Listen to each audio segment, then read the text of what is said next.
दो दोस्त एक घने जंगल से होकर कहीं जा रहे थे। दोनों काफी गहरे दोस्त थे और अपनी दोस्ती को लेकर दोनों ही बातें करते हुए जा रहे थे।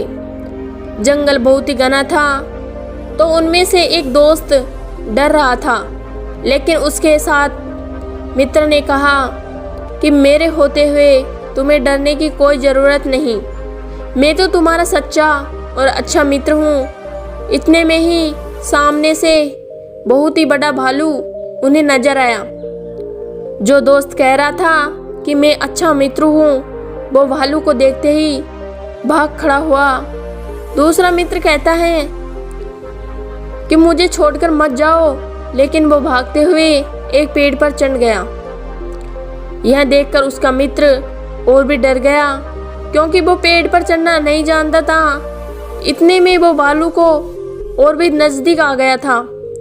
जब वो बेहद करीब आने लगा तो दूसरे मित्र के पास कोई चारा नहीं रहा और वो वहीं नीचे जमीन पर आंखें बंद करके लेट गया। पेड़ पर चढ़ा मित्र यह सारा नज़ारा देख रहा था और वे सोचने लगा कि ऐसे तो यह मर जाएगा। इतने में ही वो भालू नीचे लेटे मित्र के करीब आकर उसे देखने लगा। उसे सूंघा और उसके शरीर का पूरी तरह मुआयना करके आगे बढ़ गया। जमीन पर लेटे मित्र ने राहत की सांस ली और वो सोचने लगा कि अच्छा हुआ जो मैंने सांसें रोक ली, क्योंकि भालू मुर्दों को नहीं खाते और वो भालू मुझे मरा हुआ जानवर आगे बढ़ गया। पेड़ पर चढ़ा मित्र बहुत हैरान था। भालू के जाने के बाद वो नीचे उतरा और उसने अपने मित्र से पूछा कि आखिर उसने क्या किया था और वो भालू उसके कान में क्या कह रहा था।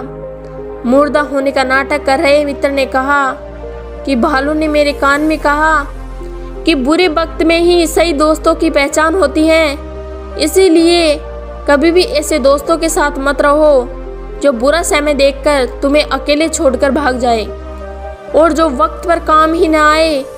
दूसरे मित्र को समझते देख न लगी और फिर दोनों आगे बढ़ गए। इस कहानी से हमें शिक्षा मिलती है, सच्चा दोस्त वही होता है जो बुरे से बुरे वक्त में अपने मित्र का साथ नहीं छोड़ता है और मुसीबत के समय अपने मित्र की मदद करता है।